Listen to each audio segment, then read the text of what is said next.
I donated my kidney to save my fiancé. He married my stepsister before I woke up. The morphine was wearing off, and Rose Dufresne knew something was wrong before she even opened her eyes. It wasn't the surgical pain radiating from her left side, though that was there, a deep, volcanic ache where they'd carved out a piece of her to save Cal Norton's life. It wasn't the antiseptic smell of the hospital room or the rhythmic beeping of monitors tracking her post-operative vitals. It was something else. Something absent. The silence where Cal's voice should have been. Hey there, beautiful souls. Welcome back to the channel, or if you're new here, welcome to a story that'll make you question everything you thought you knew about love and sacrifice. I'm so glad you're here with me today. Where are you watching from? Drop your city or country in the comments below. I love connecting with you all around the world. And hey, how are you doing today? I genuinely want to know. Before we dive into Rose's story, have you subscribed yet? If not, please hit that subscribe button right now. Trust me, you won't want to miss how this unfolds. This is a story about betrayal, strength, and the kind of twist that'll leave you breathless. So buckle up, and let's get into it. Rose's eyelids felt like they'd been glued shut. She forced them open anyway, blinking against the harsh fluorescent lights. The private recovery room was exactly as she remembered before they'd wheeled her into surgery 14 hours ago. Cream-colored walls, a single window overlooking the hospital parking lot, a television mounted in the corner playing nothing but static soft noise. But the chair beside her bed was empty. The chair where Cal had held her hand, tears streaming down his face, whispering I love you, I can't lose you while the anesthesiologist had prepared her for. The chair where he'd promised to be waiting the moment she woke up. Empty. Rose's right hand moved instinctively to her left side, fingers finding the thick bandage covering the incision. They'd taken her kidney through a 6-inch cut below her ribs. A living donation, they called it. The ultimate act of love, her mother had said, though her voice had carried a strange hollowness when she'd said it. Where was Cal? Rose reached for the call button, her arm trembling with weakness, but stopped when she heard voices in the hallway. Low. Urgent. One of them was her nurse, Judy, the kind-faced woman in her 50s who'd prepped her for surgery. The other voice was male, unfamiliar, and carried the weight of authority. Can't keep it from her forever, the male voice said. She's going to find out. Dr. Freeman said to wait until she's stronger. The shock is going to be worse the longer we wait. Rose's heart rate spiked. The monitor beside her bed betrayed her with faster beeps. The conversation stopped abruptly. Footsteps approached. The door swung open, and Judy entered with a smile that didn't reach her eyes, a smile Rose recognized now as pity. Rose, honey, you're awake. Judy moved to her bedside, checking the monitors with practiced efficiency. How's your pain? On a scale of 1 to 10? Where's Cal? Rose's voice came out ragged, her throat raw from the intubation tube. Judy's hand stilled on the blood pressure cuff. Let me get Dr. Freeman for you. I don't want Dr. Freeman. I want my fiancé. Rose tried to sit up, and the world tilted sideways, pain exploding across her abdomen. Where is he? Is he okay? Did something go wrong with the transplant? The transplant was successful, Judy said quietly. Cal's kidney function is already improving. You saved his life, Rose. The way she said it, like a eulogy instead of a celebration, made Rose's blood run cold. Then where is he? Judy opened her mouth, closed it, then turned toward the door as if salvation might walk through it. Instead, a tall man in a white coat entered. Dr. Freeman. Rose recognized him from the pre-surgery consultations, though she'd been so focused on Cal then, so terrified of losing him to kidney failure, that the surgeon's face had barely registered. Now she noticed everything. The concern etched into the lines around his eyes. The way his jaw tightened before he spoke. The manila folder clutched in his hands like a shield. Ms. Dufresne, he said, his voice gentle but firm. I'm glad you're awake. You did beautifully in surgery. The recovery will take time, but you should heal completely. Stop. Rose's hands fisted in the thin hospital blanket. Stop talking to me like I'm dying and just tell me where Cal is. Dr. Freeman exchanged a glance with Judy. In that glance, Rose saw the truth before either of them spoke it. Something had happened. Something terrible. Cal Norton was discharged 2 hours ago, Dr. Freeman said carefully. His recovery is progressing well, and he insisted on leaving as soon as he was medically stable. The words didn't make sense. Cal had renal failure. Even with a successful transplant, he'd need days of monitoring, anti-rejection medications, careful observation. And he'd promised he'd be here when she woke up. Discharged where? Rose demanded. To home? Is he coming back? Dr. Freeman's silence was an answer in itself. Someone needs to tell me what the hell is going on. Rose's voice broke. Right now. Judy stepped forward, her eyes shimmering with unshed tears. Honey, maybe you should call your father. Or a friend. You shouldn't be alone when. When what? The door burst open. Rose's stepsister, Molly Dufresne, stood in the threshold, and everything about her was wrong. Her face was flushed, her eyes red-rimmed but gleaming with something that looked horribly like triumph. She wore a white dress, an expensive white dress that Rose had never seen before, and on her left hand, a diamond caught the fluorescent light. A diamond on her ring finger. A diamond that Rose recognized because she'd helped Cal pick it out 18 months ago.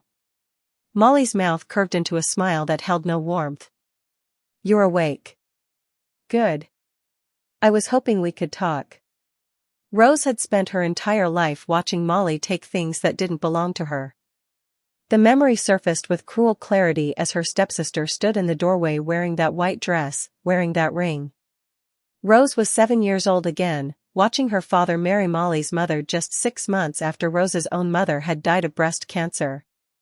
She was 12, watching Molly lie to their parents about who'd broken the antique vase, her blue eyes wide and innocent while Rose got grounded for a month. She was 16, watching Molly kiss Tyler Chen, Rose's first boyfriend, at the homecoming dance, then claim it had been Tyler who'd come onto her. But this? This was different. This was Cal. Get out, Rose whispered, her voice strangled. Molly stepped fully into the room, the white dress swishing around her knees. Up close, Rose could see it wasn't just any white dress. It was a bridal dress. Short, lacy, expensive. The kind you wore to a courthouse wedding when you couldn't wait for a real ceremony. When you couldn't wait for the donor to wake up. Rose, I know you're upset, Molly began. I said get out. The scream tore from Rose's throat, and the pain in her side exploded like a bomb. The monitor screeched. Dr. Freeman lunged forward to steady her. Ms. Dufresne, you need to stay calm. Your incision. Don't touch me. Rose shoved his hands away, her vision blurring with tears and rage. She fixed her eyes on Molly. What did you do? What the hell did you do? Molly had the audacity to look hurt. I fell in love, Rose. I didn't mean for it to happen. Neither did Cal. But we couldn't fight it anymore. The words were acid. They burned through Rose's chest, worse than any surgical pain. Cal Norton had been Rose's for 3 years. 3 years since they'd met at a hospital fundraiser where Rose worked as a coordinator for the nonprofit wing. He'd been there representing his family's pharmaceutical company, bored and nursing a scotch, until Rose had made him laugh with a story about a donor who'd tried to pay in chickens. He pursued her relentlessly after that, flowers to her office, surprise lunch dates, weekend trips to the coast. Cal was everything Rose had never thought she deserved, successful, charming, from a world of country clubs and family wealth that felt like a different planet from her middle-class upbringing. When he proposed on a beach in Maui, Rose had said yes while crying so hard she could barely speak. And when he'd been diagnosed with polycystic kidney disease 8 months ago, when the doctors said he'd need a transplant within a year or face dialysis and a drastically shortened life, Rose hadn't hesitated. Test me, she'd told the transplant coordinator that same day. I'm O-negative. Universal donor. Test me right now. The matching process had been a miracle. Perfect tissue match. Perfect antibody compatibility. The doctors had called her Cal's ideal donor, like fate had designed them for each other. Rose had believed that. God, she'd believed it so completely. If you're feeling Rose's pain right now, I know I am too. Drop a heart in the comments if you're invested in this story, let me know you're here with me. How long? Rose asked, her voice hollow now. Empty. How long have you been sleeping with my fiancé? Molly's cheeks flushed, but she lifted her chin. 4 months. 4 months. Rose's mind reeled backward. 4 months ago was January. The middle of winter. Cal had been getting sicker, his energy fading, his skin taking on a grayish pallor as his kidneys failed. Rose had been juggling her job, coordinating his medical appointments, researching transplant procedures, and preparing for her own surgery. And Molly had been living in Rose's apartment. She'd moved in temporarily after losing her job as a social media manager, claiming she needed a few weeks to get back on her feet. Rose had felt sorry for her, despite their history.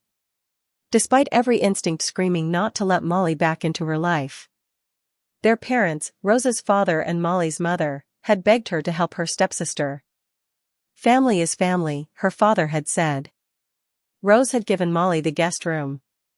She'd come home from 12-hour hospital shifts to find Molly and Cal watching movies together, sharing takeout, laughing at inside jokes Rose wasn't part of. You were busy, Molly had said when Rose occasionally felt that twinge of unease. I'm just keeping Cal company while you're at work. He shouldn't be alone. Cal had echoed the same sentiment. Molly's actually pretty cool when you get to know her. I think you two could be closer if you gave her a chance. Rose had been too tired, too stressed, too focused on saving Cal's life to see what was happening in her own home. You were in my house, Rose said, the realization crystallizing into something sharp and jagged. I was working 16-hour days coordinating his treatment, and you were in my house, in my guest room, seducing my fiancé. It wasn't like that, Molly protested, but her eyes slid away. We connected, Rose. On a deep level.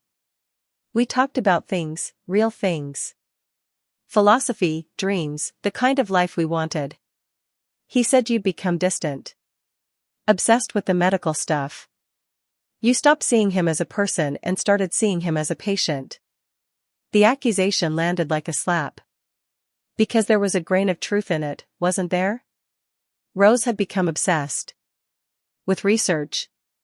With making sure Cal had the best doctors, the best chance. She'd fallen asleep reading medical journals. She'd canceled date nights to attend transplant seminars. Because she'd been trying to save his life. I gave him my kidney, Rose whispered. I gave him a piece of my body to keep him alive. And he's grateful, Molly said quickly. We both are. You saved him, Rose. You're a hero.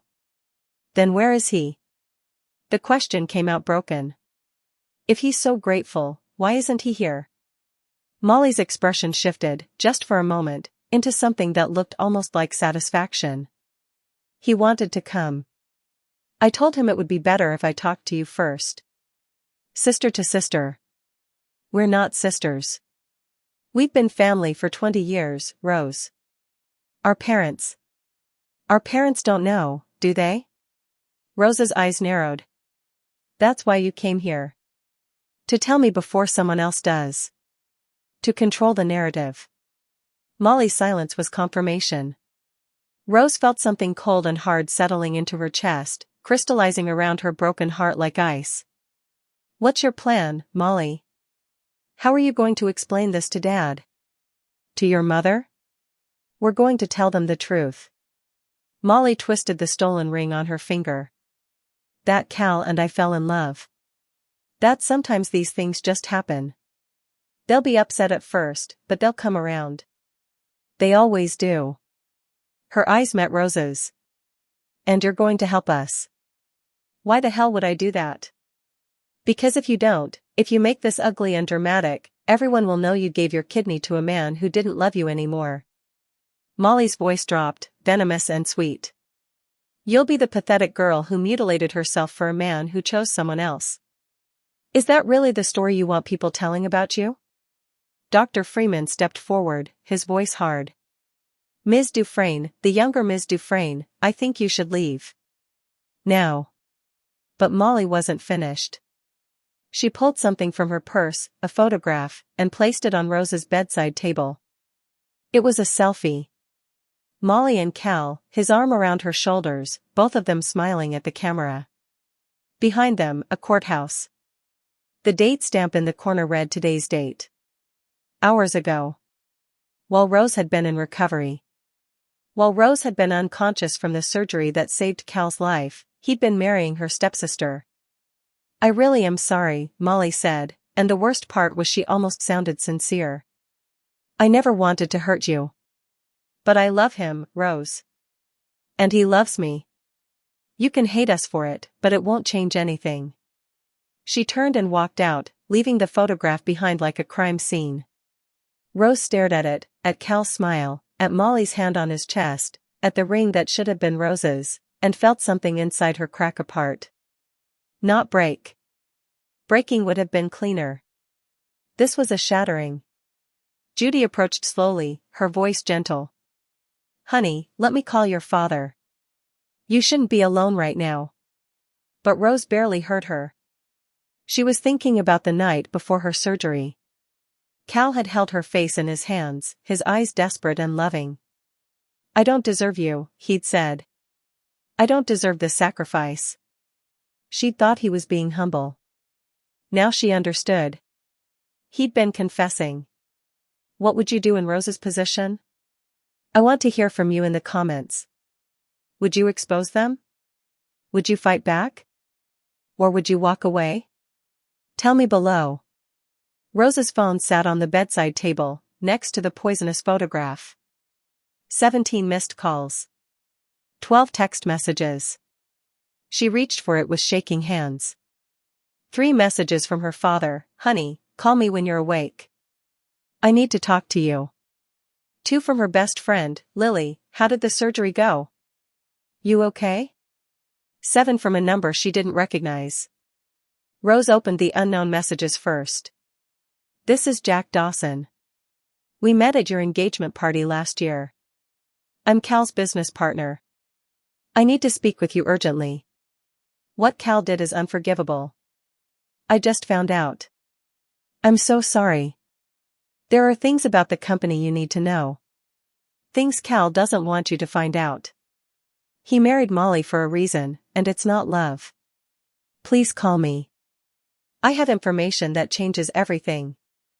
Don't let them silence you. Trust me. I can help.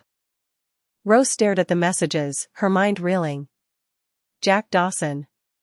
She remembered him vaguely, tall, dark-haired, quiet. He'd stood in the corner at her engagement party, watching everything with intelligent eyes that seemed to see too much.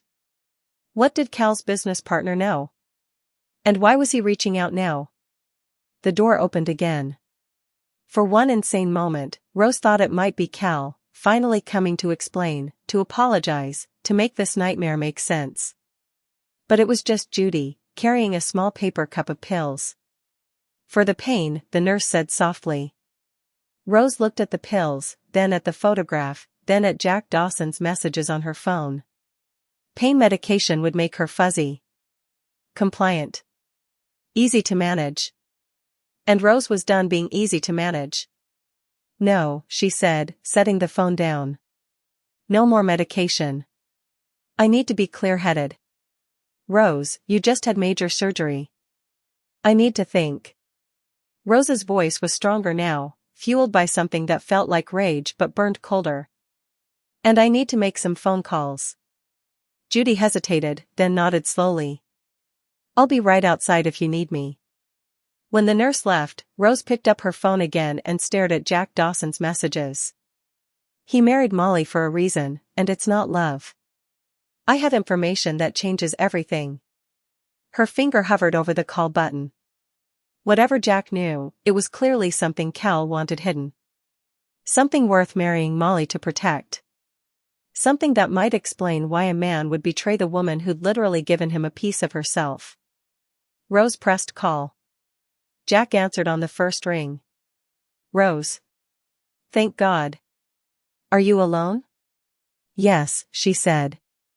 Talk. Jack Dawson's voice came through the phone low and urgent, like he was afraid of being overheard. First, I need you to know I had nothing to do with this. I found out about Cal and Molly 3 days ago, and when I confronted him this morning, when I found out he was getting married while you were in surgery, I told him he was a sociopath. He fired me. Rose's breath caught. He fired you? Technically, he accepted my resignation. But we both know what it was. Jack's laugh was bitter. I've been his partner for 5 years, helped him build Norton Pharmaceuticals from the ground up, and he threw me out like garbage because I told him what he was doing to you was monstrous. The monitors beside Rose's bed beeped steadily, marking time she didn't have to waste on shock. You said he married Molly for a reason. What reason? Money, Jack said flatly. $75 million, to be exact. The number was so absurd that Rose almost laughed. What are you talking about? 6 months ago, Molly's biological father died. Richard Stratton. You know who that is? Rose's mind raced. Richard Stratton. The name was vaguely familiar. Tech industry, maybe? One of those Silicon Valley billionaires who'd made a fortune in the 90s and then disappeared from public life. Molly's father was Richard Stratton?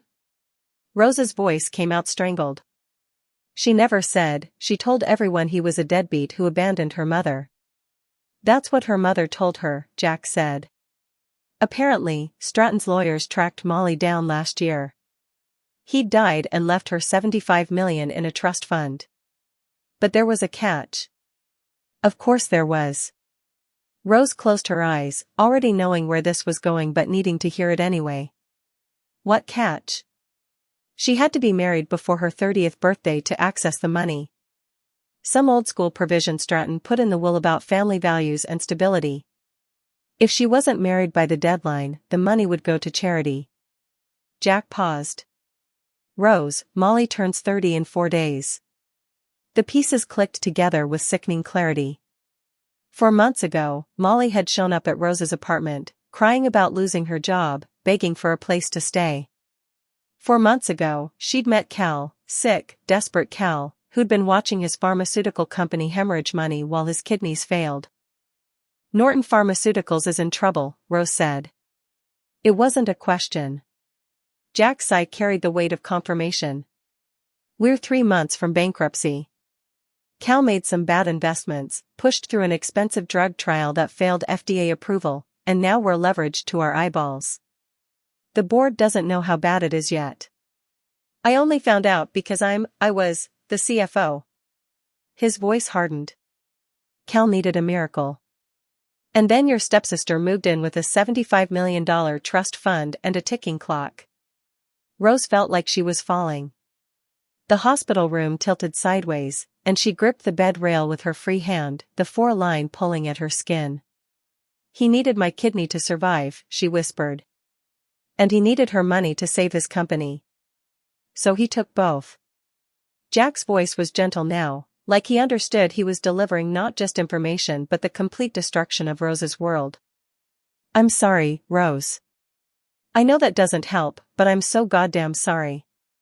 Rose thought about Cal's tears the night before her surgery. His whispered confessions of unworthiness. The way he'd kissed her forehead and told her she was saving his life. He'd meant it literally. Just not the way she'd thought. Why are you telling me this? Rose asked. What do you want? I want you to fight back, Jack said immediately. I want you to make them pay for what they did. And selfishly, I want revenge on Cal for throwing away our partnership like it meant nothing. Honesty. Rose could work with honesty. How? She asked. They're already married. The money's already his, or hers, or whatever. What can I possibly do now? That's the thing, Jack said, and she could hear the smile in his voice, sharp and dangerous. They're not as secure as they think they are. The trust fund has stipulations. Molly has to remain married for a minimum of 1 year before she can access the principal. Right now, she only gets a monthly allowance. 50,000, which sounds like a lot, but it's nowhere near enough to save Norton Pharmaceuticals. Rose's mind started working again, pushing through the fog of betrayal and surgical drugs. So Cal's banking on staying married to Molly for at least a year, then using her money to save the company.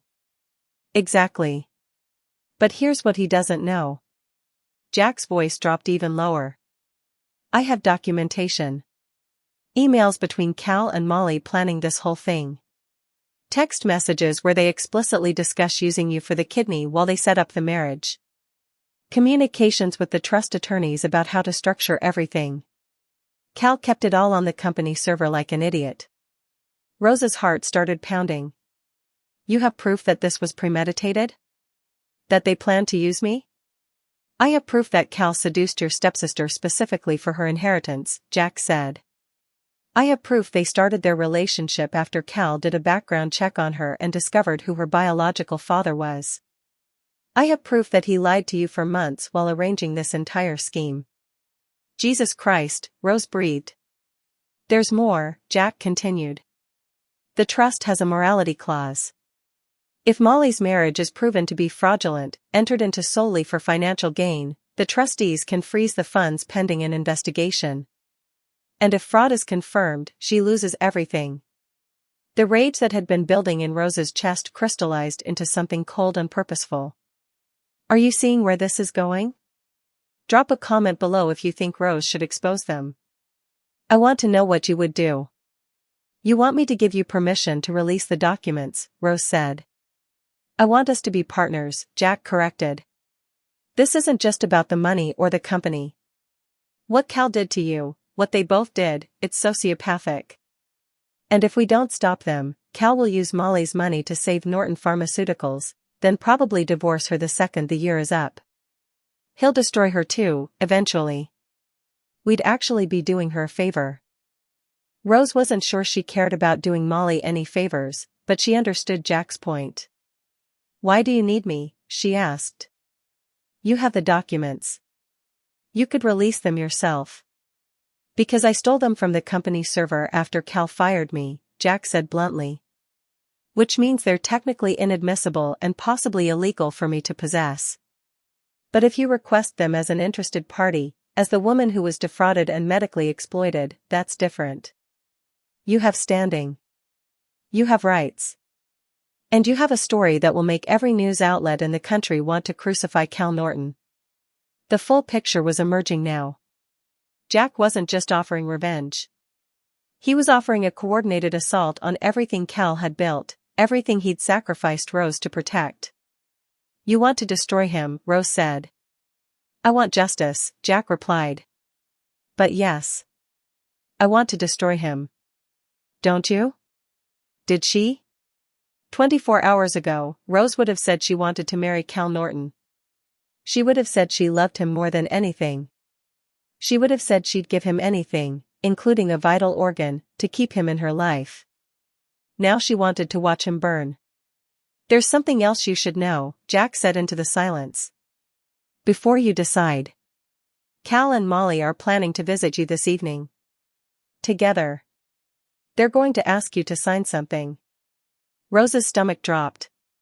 Sign what? A statement.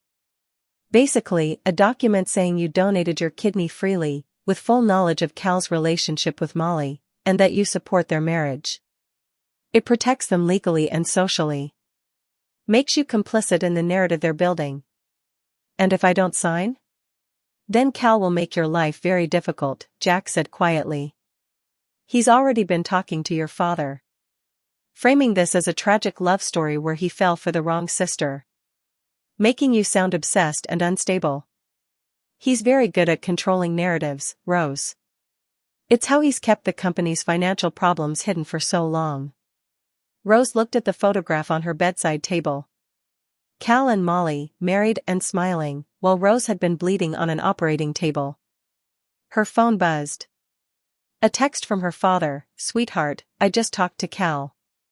We need to discuss what happened. Please call me when you're feeling better. This is complicated, but we're family. We'll get through this together." Family. The word tasted like ash. Another text, this one from Molly. "Rose, I know you're upset. But please don't do anything rash. Think about Mom and your dad. Think about how this will affect them.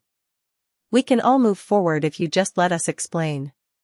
Cal and I are coming by at 7 p.m. Please be reasonable. Be reasonable." As if there was anything reasonable about this nightmare. Rose checked the time, 4:47 p.m. She had just over 2 hours before Cal and Molly arrived with their statement, their explanations, their carefully constructed narrative designed to make Rose the villain or the victim, either way, silent and compliant. 2 hours to decide who she was going to be. "Jack," she said, her voice steady now. "I need you to do something for me. Name it. I need you to come to the hospital. Room 847. Before 7 p.m. Rose sat up straighter, ignoring the fire in her side. "And bring every single document you have. Every email, every text message, every piece of evidence." "You're going to confront them?" Jack sounded surprised and impressed. "I'm going to give them a chance to tell me the truth," Rose said. "And when they lie to my face, because they will, I'm going to make sure they know exactly what's about to happen to them." "Rose," Jack said, his voice warm with something that sounded almost like admiration. "I think this is the beginning of a beautiful partnership." After they hung up, Rose sat in the quiet hospital room, feeling something she hadn't felt since waking up, power. Cal and Molly thought they'd won. They thought Rose was broken, helpless, too weak from surgery and heartbreak to fight back. They'd forgotten something crucial about her. Rose Dufresne had spent her entire life being underestimated. By her stepmother, who'd treated her like an inconvenient reminder of her husband's first wife. By Molly, who'd stolen and manipulated and lied her way through 2 decades of shared history. By everyone who'd looked at quiet, kind, selfless Rose and seen someone too soft to have a spine. But you didn't work your way up from nothing to become director of hospital fundraising by being soft. You didn't coordinate multi-million-dollar donations and negotiate with entitled billionaires by being weak. And you didn't give someone a piece of your body without being capable of extraordinary strength. Rose had just never had a reason to weaponize that strength before. Now she did. She reached for her phone again and pulled up her father's contact. Her thumb hovered over the call button for a long moment. Then she put the phone down. Not yet. First, she needed to know exactly what she was dealing with. First, she needed to meet Jack Dawson face to face and see the evidence with her own eyes. First, she needed to become someone Cal Norton would regret underestimating. The door opened. Judy poked her head in, concern creasing her face. "How are you feeling, honey? Your heart rate's been elevated." "I'm okay," Rose said, and realized it was almost true. "Actually, I'm expecting a visitor. Jack Dawson. Can you make sure he's allowed up when he arrives?" Judy's expression shifted to something knowing. "Friend of yours?" "He's about to be." Jack Dawson arrived 45 minutes later, carrying a leather messenger bag and 2 cups of coffee from the hospital's cafe. He was taller than Rose remembered, easily 6'2", with dark hair that looked like he'd been running his hands through it and eyes the color of storm clouds. He wore jeans and a navy sweater, casual in a way that suggested he'd left his corporate wardrobe behind when Cal had fired him. "You look better than I expected," he said, handing her one of the coffees. "Though the bar was pretty low, given you had major surgery this morning." Rose accepted the cup, grateful for something to do with her hands. "You look worse than I remember." "No offense." Jack's mouth quirked into an almost smile. "None taken. It's been a rough day." He pulled a chair close to her bedside and sat, the messenger bag settling on his lap. "How much pain are you in? And please don't lie, I need to know if you're clear-headed enough for what I'm about to show you." "I'm clear-headed," Rose said. Pissed off is apparently a better painkiller than morphine. Good. Jack unzipped the bag and pulled out a tablet. Because what I have here is going to make you a lot more pissed off before it makes you feel better. He angled the screen toward her, and Rose found herself looking at an email dated 4 months ago. The sender was Cal Norton. The recipient was listed as M. Stratton, Molly's legal name, apparently, before she'd taken their parents' surname. From, Cal Norton. To, M. Stratton. Date, January 14th. Subject, your situation. Molly. I've given this a lot of thought since our conversation last night. I think I have a solution that works for both of us. You need to be married before March 30th to access your inheritance. I need capital to save my company. Rose is risk-averse and has made it clear she won't invest her savings into Norton Pharma, not that her $200K would make a dent anyway. Here's what I'm proposing: you and I continue getting to know each other. Rose works 60+ hours a week and barely notices when I'm around anymore. She's obsessed with being the perfect donor, the perfect caretaker. She stopped being a partner and started being a nurse. It's suffocating. If things develop between us the way I think they will, we could solve both our problems. You'd have a husband before the deadline. I'd have access to enough money to save everything I built. And Rose would still get to be the hero she so desperately wants to be. She can donate her kidney and feel good about herself, then move on with her life. Think about it. We could both get what we need. See? Rose's hands trembled. Coffee sloshed over the rim of the cup, burning her fingers. She didn't feel it. There's more, Jack said quietly, swiping to the next message. This one was Molly's response. From, M. Stratton. To, Cal Norton. Date, January 15th. Subject, your situation. Cal. I'd be lying if I said I hadn't thought about this too. You're right that there's something between us. And Rose, look, I love my stepsister, but she's always been kind of self-righteous, you know? Always the good girl, the responsible one, the one everyone admires. It would almost be satisfying to. Never mind. That sounds petty. But yes. Let's see where this goes. Carefully. We'd have to be smart about timing. If Rose finds out before the surgery, she might back out of the donation, and you need that kidney. So we keep this quiet until after you're recovered. Then we can be together. Publicly. And everyone will just have to deal with it. I'm going to be sick, Rose whispered. Jack was already moving, grabbing the small waistband from beside the bed and holding it while Rose dry heaved. Nothing came up. She hadn't eaten since before surgery, but her body tried anyway, the violent motion sending shockwaves of pain through her incision. When the spasms passed, Jack handed her a tissue and set the bin aside. His expression was carefully neutral, professional, but his eyes held a fury that matched the inferno building in Rose's chest. Do you need me to stop? He asked. No. Rose wiped her mouth, her voice raw. Show me everything. For the next 20 minutes, Jack walked her through a timeline of betrayal so calculated it felt like something from a thriller novel, not her real life. Text messages where Cal and Molly planned their chance encounters, making sure Rose saw them becoming friends so it wouldn't seem suspicious later. Calendar invitations for secret lunch dates at restaurants across town. Receipts for a hotel room, the Waterfront Inn, where they'd apparently spent multiple afternoons while Rose had been at work. This one's from 3 weeks ago, Jack said, his voice tight as he pulled up another email. 2 weeks before your surgery. From, Cal Norton. To, M. Stratton. Date, April 8th. Subject, wedding plans. The surgery is scheduled for April 29th. Rose goes under at 6 a.m., and the doctors estimate she'll be in recovery for 8 to 10 hours before she wakes up. I'll be medically cleared to leave the hospital by that afternoon. They're keeping my recovery short and monitoring me outpatient because of the VIP suite arrangement. I've contacted Judge Morrison. He owes me a favor and has agreed to perform a private ceremony at 2 p.m. on the 29th. We can be married and back before Rose even knows what happened. I know this seems cold. But it's necessary. If we wait until after she's awake, there will be drama, delays, questions. Your birthday is 4 days later. We can't risk missing the deadline because Rose is making things difficult. This way, it's done. Clean. And she can't stop us. I do care about her, Molly. I hope you know that.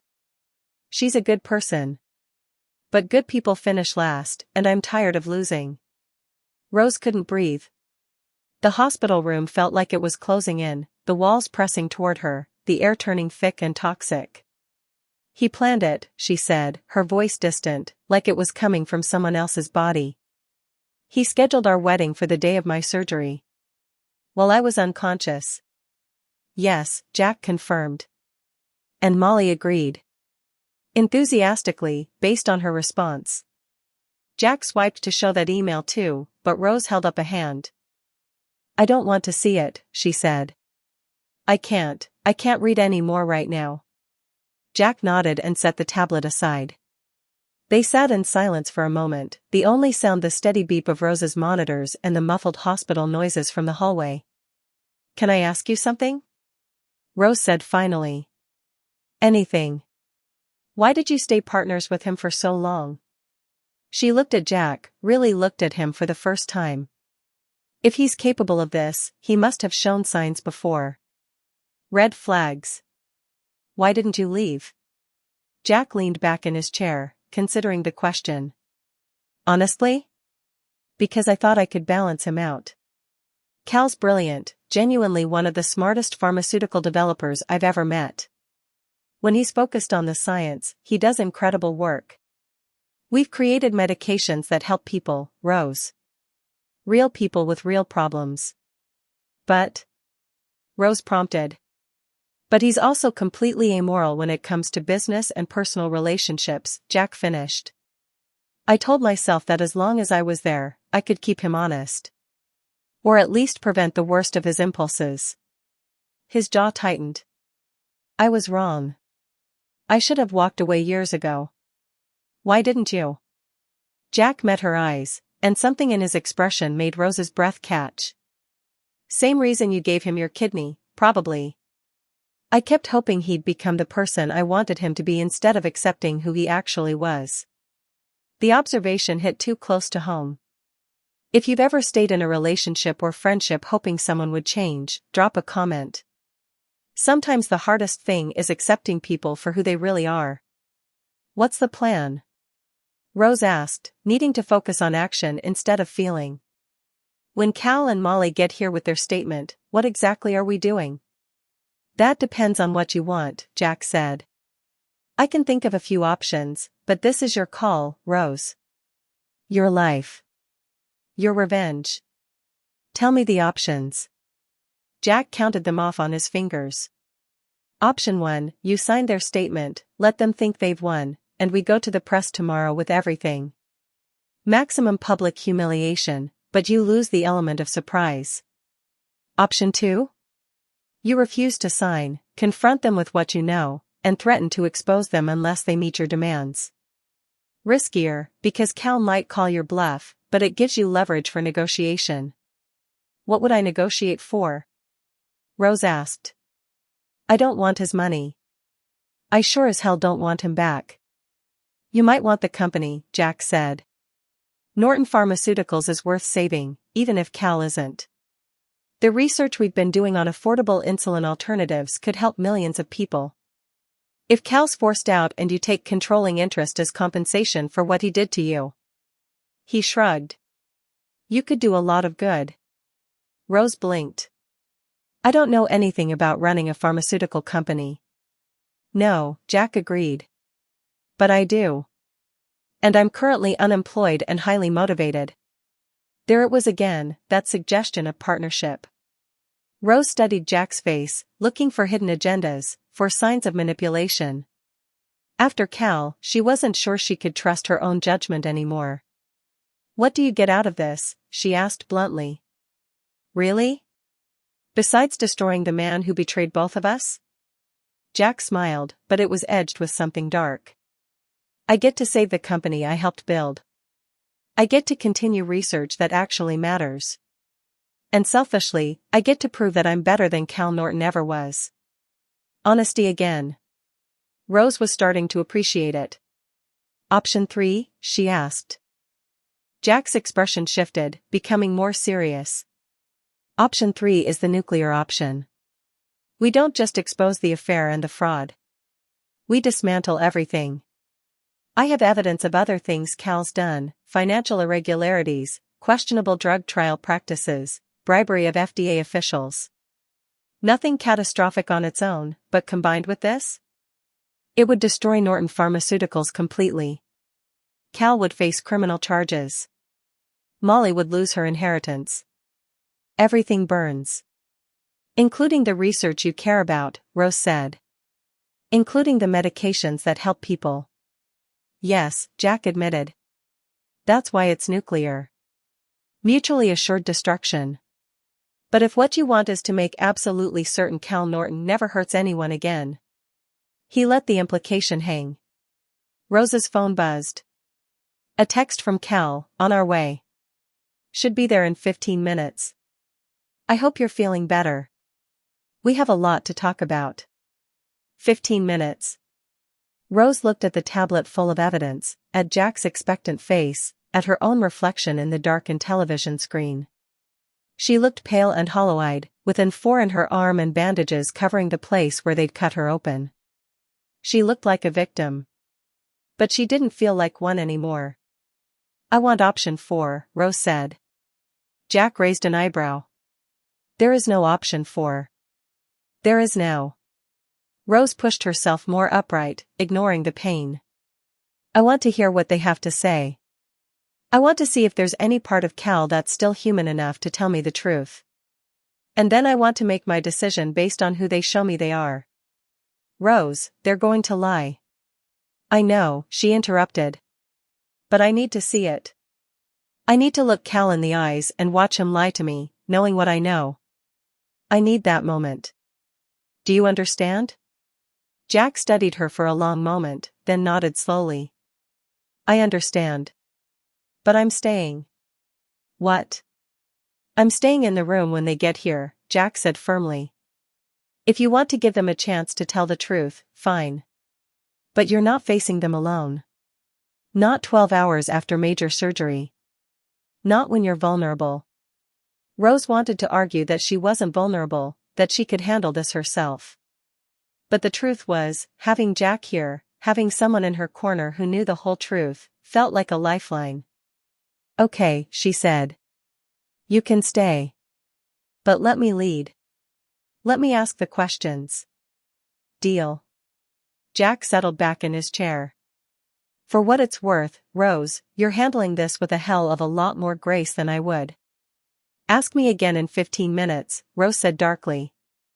They waited. Jack showed her more of the evidence, walking her through financial documents that proved Norton Pharmaceuticals was hemorrhaging money, emails that showed Cal had already planned how to use Molly's inheritance to cover the company's debts. He's budgeted everything, Jack explained. $50 million to pay off existing loans and investors. $20 million for the new drug trial. $5 million for operational costs. He even has a line item for allowance, basically paying Molly to stay married to him for the required year. How much? Rose asked. $50,000 a month. Rose laughed, a harsh, bitter sound. He's literally paying her. Like a business transaction. That's what it is to Cal, Jack said. Everything's a transaction. Everyone's a resource to be used. Rose thought about all the times Cal had told her he loved her. All the promises he'd made. The ring he'd given her, the ring that was now on Molly's finger. Had any of it been real? Or had she just been another resource? Footsteps in the hallway. Voices. Jack straightened, his hand moving instinctively to the messenger bag that held all the evidence. Rose's heart rate spiked again, the monitors betraying her anxiety. The door opened. Cal Norton walked in first, and Rose hated that her treacherous body still reacted to the sight of him. He looked good, better than he had in months. The grayish pallor was gone, replaced by healthy color. His eyes were bright and alert instead of exhausted. Her kidney was working. She'd saved his life. And he'd married her stepsister. Molly followed behind him, still wearing the white dress but with a cardigan thrown over it now, like she was trying to look less bridal. Her eyes went immediately to Jack, and her expression shifted from false sympathy to alarm. "What is he doing here?" she asked, pointing at Jack like he was an intruder. "Jack's my guest," Rose said, her voice steady despite the rage boiling in her chest. "He's staying." Cal's eyes narrowed. "Jack, you're fired. You have no business being here." "I quit, actually," Jack said pleasantly. "And Rose invited me, so I have every right to be here." The tension in the room ratcheted up instantly. Cal looked like he wanted to throw Jack out physically, but he controlled himself with visible effort. He turned to Rose, his expression shifting into something that might have looked like remorse if she didn't know better. "Rose," he said softly. "I know you're hurt. And you have every right to be. But please, let us explain." This was it. The moment of truth. Rose looked at the man she'd loved enough to cut herself open for, and waited to see who he would choose to be. "Explain," Rose said, her voice flat. "I'm listening." Cal moved closer to her bed, but Jack stood up, blocking his path. The two men stared at each other for a tense moment before Cal backed off, hands raised in surrender. "Fine," Cal said. "Rose, what happened between Molly and me, it wasn't planned. We didn't mean to fall in love. But sometimes the heart wants what it wants." Rose almost laughed at the cliché. The heart wants what it wants. Is that really the best you can do? Molly stepped forward, her eyes glistening with calculated tears. "Rose, you have to understand. Cal and I tried to fight it. We knew how it would look. But the connection between us, it was undeniable. And you were so focused on the medical stuff, you barely looked at him anymore." "I was focused on saving his life," Rose said coldly. "And we're grateful." Cal interjected. "Rose, you're a hero. What you did today, giving me your kidney, I'll never forget that sacrifice." "Never. Just like you'll never forget your wedding vows?" Rose's eyes flicked to Molly's ring. "Oh wait, you made those this afternoon." "While I was unconscious." The room went silent. Cal's expression flickered, just for a second, before smoothing back into remorse. "You know about that." "I know about a lot of things," Rose said. "But please, keep explaining. I want to hear how you justify getting married hours after I donated an organ to save your life." Molly's tears evaporated instantly, replaced by something harder. "We had a deadline, Rose." "My trust fund." $75 million, Rose interrupted. "Accessible only if you were married before your 30th birthday. Which is in 4 days." Cal's jaw tightened. "Jack told you." "Jack told me the truth," Rose corrected. "Something neither of you seem capable of." "Look," Cal said, his voice shifting from apologetic to businesslike. "This doesn't have to be ugly. Molly and I are together now. That's not changing. But we can all be adults about this." "We can." "You want me to sign a statement," Rose said. "Saying I knew about your relationship and supported it. Making me complicit so the trust fund lawyers don't investigate fraud." Cal and Molly exchanged a glance. "It would make things easier for everyone," Molly said carefully. "Including you, Rose. Do you really want this dragged through the media? Mom and your dad would be devastated. And honestly, do you want to be known as the pathetic woman who gave her kidney to a man who didn't love her?" "I'd rather be pathetic than a sociopath," Rose shot back. Cal's mask slipped entirely. "Don't be stupid, Rose. Sign the document. Move on with your life. You'll find someone else. Someone more your speed." "My speed?" Rose repeated softly. What does that mean? Someone boring, Cal said bluntly. Someone safe and stable and mediocre. That's who you are, Rose. You're a good person, but you're not exciting.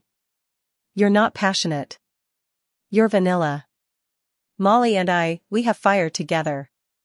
The words should have hurt. A day ago, they would have destroyed her. But now, after everything she knew, they just made her angry. Jack, Rose said calmly. Show them. Jack pulled out the tablet and turned it toward Cal and Molly. January 14th, he said. The email where you proposed using Rose for her kidney while you seduced Molly for her money. Want me to read it aloud? Cal's face went white. You stole confidential company files. I archived evidence of fraud, Jack corrected. And there's more. Months of messages. Hotel receipts. Financial projections showing exactly how you plan to spend Molly's inheritance to save your failing company. Molly grabbed Cal's arm. You told me the company was fine. You said. Not now, Cal hissed. Oh, this is perfect, Jack continued, warming to his subject. Molly, did you know Norton Pharmaceuticals is 3 months from bankruptcy? Or that Cal's already allocated $50 million of your trust fund to pay off his debts? That's our money. Molly protested. You said we'd decide together. Shut up, Molly, Cal snapped. Rose watched the cracks forming in their united front with grim satisfaction. Here's what's going to happen, she said. You're not getting my signature. Instead, I'm going to the trust fund lawyers tomorrow with evidence that your marriage is fraudulent. Jack and I are also going to the press with the whole story. And then I'm filing a lawsuit against you, Cal, for medical exploitation and emotional damages. Cal's expression turned vicious. You have no proof that would hold up in court. Those emails are attorney-client privileged. They're not, Jack said. I checked. And even if they were inadmissible, the court of public opinion doesn't care about legal technicalities. By tomorrow, everyone will know what you did. You'll destroy yourself too, Cal said, turning on Jack. You were my partner. You signed off on company decisions. If I go down, you go down with me. I'm willing to take that risk, Jack said evenly. Rose's phone buzzed. She glanced at it, a text from an unknown number. This is attorney Sarah Mitchell from Stratton Family Trust. We need to speak urgently about Molly Stratton's marriage. Please call. Rose's heart skipped. She held up the phone. Looks like the trust lawyers are already asking questions. Molly's face crumbled. No. No, this can't, Cal, fix this. But Cal wasn't looking at Molly anymore. He was looking at Rose with pure hatred. You vindictive bitch, he said quietly. I saved you from your boring little life. I made you feel special. And this is how you repay me? Rose met his eyes.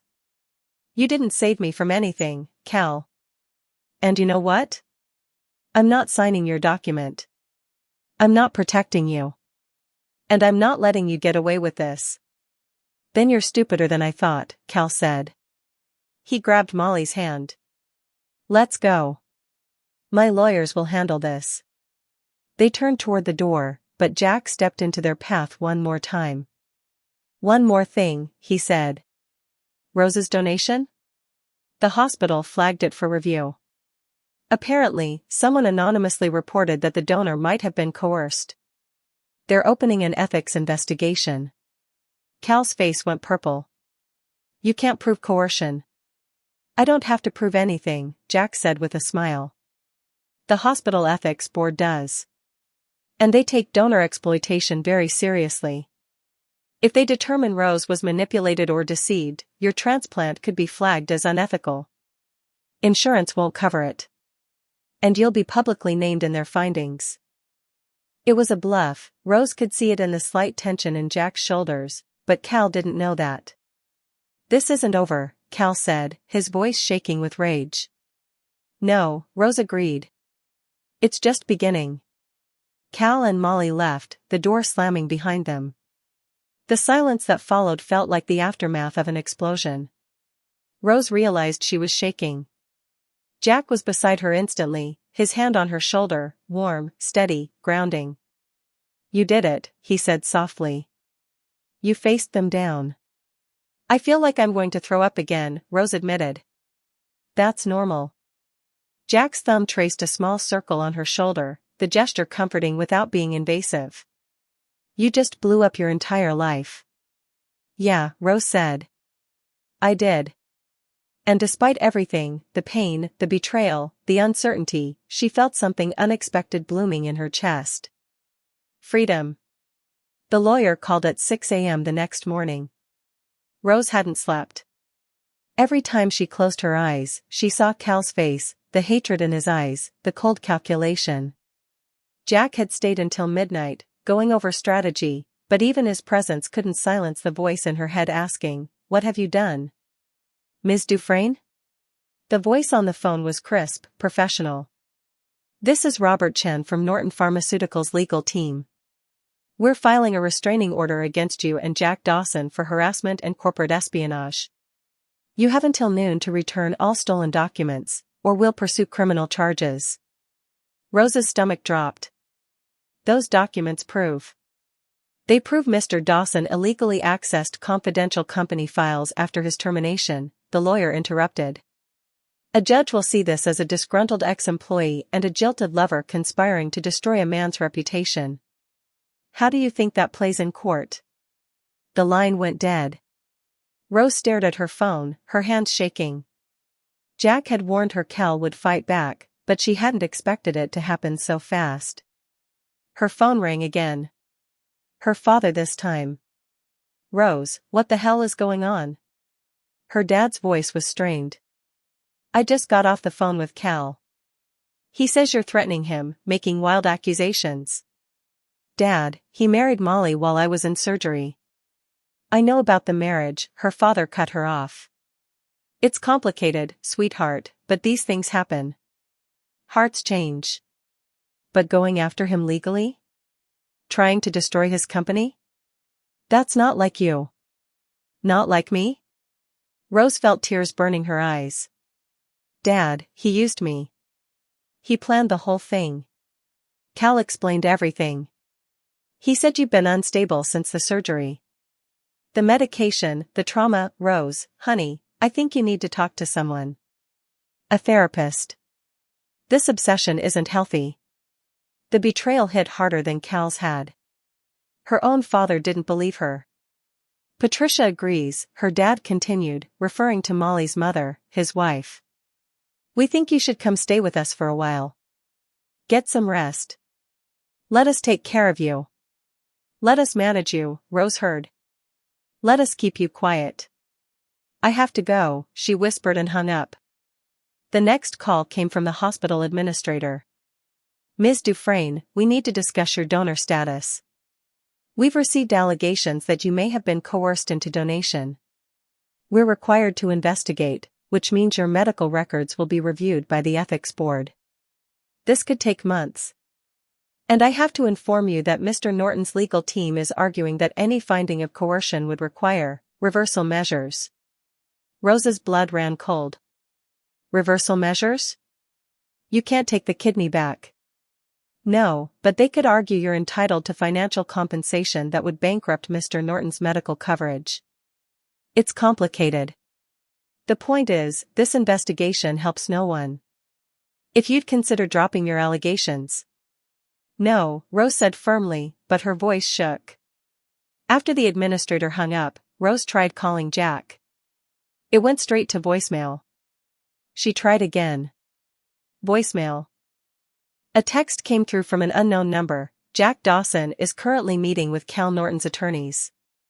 Thought you should know. A friend." Rose's heart sank. Was Jack cutting a deal? Had he been playing her all along? The door opened. Nurse Judy entered, her expression grave. "Rose, honey, I need to check your incision. Dr. Freeman's concerned about infection." The examination was painful. Judy's face grew more worried as she peeled back the bandage. It's inflamed, she said quietly. More than it should be. Your white blood cell count is elevated too. We need to start you on 4 antibiotics and keep you here longer. How much longer? At least another week. Maybe more if this develops into a serious infection. A week. Trapped in this hospital bed while Cal destroyed her credibility, while her family turned against her, while Jack, wherever he was, made deals without her. After Judy left, Rose opened her phone to distract herself and found her social media had exploded. Someone had leaked the story. Not the truth, Cal's version. Pharmaceutical CEO's fiancé becomes unstable after kidney donation, doctors concerned about post-surgical psychosis. The article painted Rose as mentally ill, obsessed, unable to accept that Cal had fallen for someone else. It quoted unnamed sources close to the family, saying Rose had a history of possessive behavior. The comments were worse. She gave him a kidney and thinks she owns him. Psycho. This is why you don't make huge decisions for a man. They don't owe you anything. The surgery probably messed with her head. She needs help, not headlines. Rose's hands trembled as she scrolled through hundreds of comments, each one cutting deeper. Her phone buzzed. Molly. I'm sorry it came to this. Cal's just protecting himself. If you'd signed the document, none of this would be happening. It's not too late to make this go away. Think about Dad. Think about your reputation. Please, Rose. Rose threw the phone across the room. It hit the wall and clattered to the floor. She was alone. Sick. Painted as crazy. Her evidence potentially inadmissible. Her ally missing. Her family against her. Cal had won. Rose curled onto her side, careful of the infected incision, and let herself cry for the first time since waking up. Great, racking sobs that made her whole body hurt but felt like the only honest thing she had left. She'd tried to be strong. Tried to fight back. And she'd lost everything. The door opened again. Rose didn't look up, assuming it was Judy with more bad news. Rose. Jack's voice. She turned her head, eyes swollen from crying, and saw him standing in the doorway. His expression was fierce. I know how to win, he said. But you're not going to like it. Jack sat on the edge of Rose's hospital bed, his messenger bag in his lap. He looked like he hadn't slept either, dark circles under his eyes, stubble shadowing his jaw. I've been with attorneys all night, he said. Not Cal's. Mine. And I found something. Rose wiped her eyes. What? The trust fund has a clause we missed. If Molly's marriage is annulled within the first 60 days for fraud, she doesn't just lose the money, she's barred from the inheritance permanently. It goes to charity. So? Rose's voice was hoarse. That's what we wanted. No, listen. Jack leaned forward. Molly doesn't know this clause exists. Her mother never told her. The trust lawyers only revealed it to me because I asked the right questions. Which means we have leverage. Rose sat up straighter, ignoring the pain. What kind of leverage? Molly married Cal for money. But if she knows the marriage could cost her everything, not just delay it, but destroy it permanently, she might turn on him. Jack's eyes gleamed. She might be willing to testify that Cal manipulated her too. That he seduced her specifically for the inheritance. Why would she do that? Because if she cooperates with the trust investigation and proves she was a victim of Cal's manipulation, the lawyers might grant her access to the money anyway. As a settlement. She'd get something instead of nothing. Rose's mind raced. You want to flip Molly against Cal. I want to give her a choice, Jack corrected. Lose everything standing by Cal, or save herself by telling the truth. People like Molly? They always choose themselves. It was brilliant. And ruthless. There's more, Jack continued. I contacted 3 other women this morning. Ex-girlfriends of Cal's. One of them has a similar story, Cal dated her while she was going through a family inheritance. Dropped her the moment the money fell through. If she testifies, it establishes a pattern. Will she? She's thinking about it. She hates him enough. Jack pulled out his tablet. And I found this. He showed her an email from 2 years ago. Cal, to an investor, sometimes you have to play the long game with assets. Including human ones. Find their weakness, exploit it, extract value. That's just business. Rose felt sick. Human assets. That's what I was to him. That's what everyone is to him, Jack said quietly. But that ends now. Rose, I know you're tired. I know you feel like you've lost. But we haven't. Not yet. The news articles can be countered with truth. I've already contacted 3 journalists who specialize in corporate fraud. They're interested. Very interested.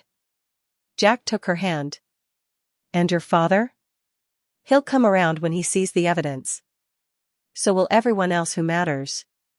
Rose looked down at their joined hands. Jack's grip was warm, steady, an anchor in the chaos. Why are you doing this? She asked. Really? You could walk away. Start over somewhere else. Jack was quiet for a moment. My sister died 3 years ago. Ovarian cancer. She was 28. His voice roughened. The medication that could have saved her was too expensive. Norton Pharmaceuticals owned the patent, and Cal refused to lower the price because it would hurt profit margins. I stayed at the company thinking I could change his mind from the inside. Make him see people instead of dollar signs. I'm sorry, Rose whispered. So when I see Cal use someone the way he used you? When I see him treat people like commodities? Jack's jaw tightened. I'm done letting him win. And I think you are too. Rose looked at her reflection in the darkened television screen. She didn't look like a victim anymore. She looked like someone with nothing left to lose. Okay, she said. Let's do it. Let's flip Molly. Let's get your ex-girlfriend to testify. Let's burn everything Cal built to the ground. Jack smiled, real and warm and slightly dangerous. There's the Rose I was hoping to meet. But I have one condition, Rose added. Name it. After this is over, after we destroy Cal and save the company and get justice, you help me do something good with Norton Pharmaceuticals. My kidney is keeping that bastard alive. The least he can do is let his company actually help people. Jack's smile widened. Deal. Partners? Rose shook his hand. Partners. Are you ready for Rose's revenge? Drop a comment and subscribe, part 8 is going to be explosive.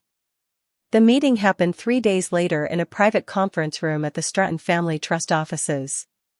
Rose sat at the head of the table, her incision still bandaged but the infection finally under control. Jack was beside her, a folder full of evidence in front of him. Across from them sat Molly, her lawyer, and, surprisingly, Patricia, Molly's mother. Molly looked terrible. Her eyes were red-rimmed, her expensive manicure chewed down to nothing. The wedding ring was still on her finger, but she kept twisting it nervously. Thank you for coming, Rose said, her voice calm and professional. I know this isn't easy. Cut the pleasantries, Patricia snapped. What do you want, Rose? You've already destroyed my daughter's marriage before it even started. I didn't destroy anything, Rose said. Cal did. And if Molly's smart, she'll admit that before it's too late. Molly's lawyer, a sharp-eyed woman named Diana, leaned forward. My client is willing to listen. But she needs assurances. Jack slid a document across the table. This is a signed agreement from the Stratton Trust. If Molly cooperates fully with their fraud investigation and provides testimony that Cal Norton deliberately manipulated her for financial gain, the trust will grant her access to $25 million as a settlement. 1/3 of the original inheritance. Molly's eyes widened. $25 million? But the trust said. The trust said you'd get nothing if the marriage was fraudulent, Jack interrupted. But that was before we presented them with evidence that you were also Cal's victim. That he targeted you, seduced you, and used you just like he used Rose. That's not, Molly started, but her voice faltered. Rose pulled out her phone and played an audio recording. Cal's voice filled the room. Molly's easy to manipulate. She's desperate to prove she's better than Rose, so all I have to do is make her feel special. Once we're married and I have access to the money, I can manage her however I need to. Molly's face went white. Where did you get that? Cal's phone automatically backs up to the company cloud, Jack said. He recorded a conversation with his attorney last week.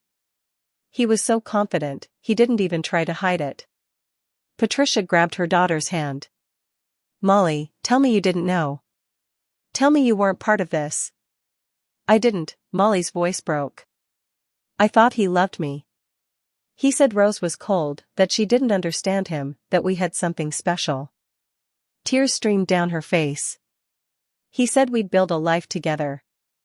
Rose felt an unexpected pang of sympathy. Molly had been terrible to her for years, but in this moment, she looked like what she was, another woman Cal had destroyed. The truth, Molly, Rose said quietly. Did Cal pursue you, or did you pursue him? Molly wiped her eyes. He pursued me. After I told Rose about my father's trust fund at dinner one night, God, I was just venting about the marriage clause, I didn't think anything of it. Cal started paying attention to me. Asking about my dreams, my plans. Making me feel seen. She laughed bitterly. I was so stupid. You weren't stupid, Diana, her lawyer, said firmly. You were targeted by a predator. And now you have a choice. Protect him and lose everything, or tell the truth and walk away with enough money to start over. What about Rose? Molly looked at her stepsister. After everything I did to you, the things I said, helping Cal, why would you give me this option? Rose had asked herself the same question. The answer surprised her. Because destroying you doesn't undo what happened to me, she said. And because somewhere under all the jealousy and competition, we used to be friends. Remember? Before our parents got married and everything became complicated? Molly nodded, fresh tears falling. I remember. I ruined that too. So stop ruining things, Rose said. Sign the agreement. Testify. Help us make sure Cal never does this to anyone else. Molly looked at her mother, who nodded. Then at her lawyer, who pushed the document closer. Okay, Molly whispered. I'll do it. The press conference happened 2 days later. Rose stood at a podium, flanked by Jack on one side and Molly on the other. 3 journalists sat in the audience, cameras rolling. Behind them, Diana and the Stratton Trust attorneys watched carefully. Rose's hand shook as she unfolded her prepared statement, but her voice was steady. 6 days ago, I donated my kidney to save the life of my fiancé, Cal Norton. While I was in surgery, he married my stepsister to gain access to her $75 million trust fund. I'm here today to tell you that this wasn't a love story. It was fraud. She detailed everything. The emails. The planning. Cal's manipulation of both her and Molly. The financial crisis at Norton Pharmaceuticals that had motivated everything. When she finished, Molly stepped forward. I want to apologize to Rose publicly, Molly said, her voice trembling but clear. I allowed jealousy and insecurity to make me complicit in a terrible scheme. Cal Norton manipulated both of us, and I'm prepared to testify to that in court. I've also filed for annulment of our marriage. The journalists exploded with questions. Jack fielded most of them, his corporate experience showing as he calmly explained the evidence, the timeline, the legal proceedings already in motion. Then came the question Rose had been dreading. Ms. Dufresne, do you regret donating your kidney? Rose was quiet for a moment. I regret trusting someone who didn't deserve it. But I don't regret trying to save a life. Even his. That decision reflects who I am, not who he is. And I won't let him take that from me. If Rose's strength is inspiring you right now, drop a flexed biceps in the comments. We're almost to the end, don't miss it. Cal's response came within hours. His own press conference, held at Norton Pharmaceuticals headquarters, with a dozen lawyers surrounding him. These allegations are false and defamatory, Cal said smoothly. Rose Dufresne is a troubled woman who became obsessed with me after our relationship naturally ended. Her claims about my marriage to Molly are fantasies created by post-surgical trauma and medication. I'm filing a lawsuit for defamation and asking the medical board to investigate whether she was mentally competent to donate an organ. But this time, Rose was ready. Jack had already distributed the evidence to major news outlets. By the time Cal finished his press conference, 3 different networks were running stories with the headline, "Emails Prove Pharmaceutical CEO Planned Kidney Donor Exploitation." By evening, Norton Pharmaceuticals' board of directors had called an emergency meeting. By midnight, they'd voted Cal out as CEO and Jack in as interim replacement. By morning, the SEC had announced an investigation into Norton Pharmaceuticals' financial practices. And by noon the next day, Cal Norton's lawyer called Rose with a settlement offer. Rose listened to the terms with Jack beside her on speakerphone. Mr. Norton will relinquish all rights to Norton Pharmaceuticals in exchange for immunity from criminal prosecution. He'll sign a non-disclosure agreement, and you'll do the same. All lawsuits will be dropped. He walks away, you get the company. Rose looked at Jack. He shook his head slightly, a reminder that she didn't have to accept. No, Rose said. No NDA. Cal issues a public apology admitting to everything, the manipulation, the fraud, the exploitation. He resigns from the pharmaceutical industry permanently. And he pays $5 million to establish a fund for kidney donors who face financial hardship. That's not. Those are my terms, Rose interrupted. He can accept them, or I'll see him in court where all of this becomes public record. His choice. Silence on the other end. Then, I'll relay your counteroffer. The response came 2 hours later. Cal accepted. Rose stood in her hospital room, finally being discharged after 9 days, and read Cal's public statement on her phone. I manipulated Rose Dufresne and Molly Stratton for financial gain. I exploited Rose's love and trust, and I caused both women tremendous pain. I accept full responsibility for my actions and am withdrawing from the pharmaceutical industry. I hope that in time, they can both forgive me, though I don't deserve it. It wasn't everything. But it was enough. Jack appeared in the doorway, holding her discharge papers and a bouquet of sunflowers. Sunflowers? Rose asked, accepting them with a smile. You strike me as a sunflower person, Jack said. Bright. Resilient. Always turning toward the light even after dark times. Rose felt warmth bloom in her chest, different from the pain of the past week, softer and more hopeful. Thank you, she said. For everything. For believing me. For fighting with me. Thank you for letting me, Jack said. He hesitated, then added, the board wants to meet with you tomorrow. They'd like you to take a position at Norton Pharmaceuticals. Director of Patient Advocacy. You'd oversee all programs related to making medications affordable and accessible. Rose's eyes widened. Really? Really? And Rose? Jack's expression turned serious. I meant what I said about being partners. In business. And? He trailed off, suddenly looking uncertain. Rose stepped closer, careful of her healing incision. And? And maybe more than business, Jack said quietly. If you're interested. No pressure. I know the timing is terrible, and you've been through hell, but I think we could build something good together. Not just a company. Something real. Rose thought about Cal's practiced charm, his manipulative declarations of love. Then she looked at Jack, steady, honest Jack, who'd stood beside her when she had nothing, who'd fought for her without expecting anything in return. This felt different. This felt real. I'm interested, she said.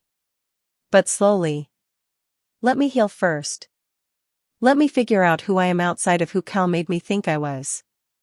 Jack smiled, genuine and warm. Slowly works for me. We've got time. And for the first time in days, Rose believed it. She had time. She had her life back. She had justice. And she had hope. 6 months later, Rose stood in front of Norton Pharmaceuticals' downtown office building, reading the new sign, Norton Dawson Pharmaceuticals, affordable medicine, accessible care. Her incision had healed to a thin scar, a reminder of what she'd survived, what she'd overcome. She wore it like a badge of honor now. Ready? Jack appeared beside her, 2 coffee cups in hand. He'd started this ritual 3 months ago, meeting her before work, coffee and conversation before the chaos of the day began. Ready, Rose said, accepting the cup. Inside, the company hummed with renewed energy. The affordable insulin program Jack had championed was finally launching. Rose's patient advocacy department had grown to 15 people, all dedicated to making sure no one was priced out of life-saving medication. Cal's photo had been removed from the executive wall. In its place hung a mission statement Rose had written, "Medicine is a right, not a privilege." "Ms. Dufresne?" Her assistant poked her head into the office. "Your father is here." Rose's relationship with her dad had been rocky since the press conference, but slowly, painfully, they'd been rebuilding. He'd finally read the evidence, finally understood what Cal had done. The apologies had been tearful and genuine. Her father entered, looking uncertain. "Rose, honey. I won't take much of your time. I just wanted to give you this." He handed her an envelope. Inside was a check, $50,000. "Dad, I can't." "It's from Patricia and me," he interrupted. "For your kidney donor fund. We should have protected you. We should have seen what Cal was doing. We can't undo that, but we can help make sure it doesn't happen to someone else." Rose hugged him, tears stinging her eyes. "Thank you." After he left, Jack appeared in her doorway. "Lunch?" They'd been doing this too, lunch dates, dinners, long walks where they talked about everything and nothing. Rose had kept her promise to take things slowly, to heal first. But somewhere between the business meetings and the shared victories, she'd fallen for Jack Dawson. Really fallen. Not the desperate, clinging love she'd felt for Cal, but something deeper. Steadier. Real. "Actually," Rose said, standing. "I have something to tell you first." Jack's expression turned concerned. "Everything okay?" "I got a call this morning. From Molly." Jack tensed. Molly had testified at the trust hearing, had gotten her settlement, and had disappeared to Europe to find herself. Rose hadn't expected to hear from her again. She wanted to apologize, Rose continued. Really apologize, not the performative stuff from before. She's in therapy. Working through everything. And she asked if maybe, someday, we could try to be sisters again. Real sisters. "What did you say?" "I said maybe someday," Rose admitted. "I'm not ready yet." "But I didn't say no." Jack smiled. "You're a better person than most, Rose Dufresne." "I'm just trying to be myself again," Rose said. "The person I was before Cal. Actually, better than that person. Stronger." "You are stronger," Jack said softly. He stepped closer. "And braver. And more incredible than you know." "Jack. I know we're taking it slow," he interrupted. "And I respect that. But I need you to know something. I'm in love with you, Rose. Not because of what we've been through, but because of who you are. Your kindness. Your strength. The way you turn pain into purpose." He took her hand. "I'm not going anywhere. Take all the time you need. I'll be here." Rose's heart felt full to bursting. "What if I don't need more time?" Jack's eyes widened. "What? What if I'm ready now?" Rose stepped closer, closing the distance between them. "What if I've been falling for you too, and I'm tired of being afraid?" What if I want this, want us? Jack's smile was radiant. Then I'd say we should probably do something about that. He kissed her, gentle and careful, like she was precious. And Rose kissed him back, feeling all the broken pieces inside her finally starting to fit together again. When they pulled apart, Jack was grinning. So, about that lunch. Definitely lunch, Rose laughed. But first, I have a board meeting. We're voting on the new drug accessibility program. The one that would have saved my sister, Jack said quietly. Yeah, Rose confirmed. That one. As she gathered her materials, Rose caught her reflection in the office window. She looked different than she had 6 months ago. Stronger. Happier. Free. Cal had tried to take everything from her, her kidney, her dignity, her trust. But he'd failed. Because Rose had taken back her power. She'd fought for justice. And she'd built something beautiful from the ashes of betrayal. Norton Dawson Pharmaceuticals would help thousands of people. The Kidney Donor Fund would protect vulnerable patients. And Rose herself had transformed from victim to victor, from broken to whole. She'd donated her kidney to save a man who didn't deserve it. But in the process, she'd saved herself. And that, Rose thought as Jack took her hand and they walked toward the boardroom together, was the best revenge of all. The end. Thank you so much for reading Rose's story. If it moved you, inspired you, or made you believe in second chances, please subscribe and share this with someone who needs to hear it. Drop a comment telling me what you thought. I read every single one. And remember, you are stronger than whatever tried to break you. Until next time, beautiful souls. Red Heart.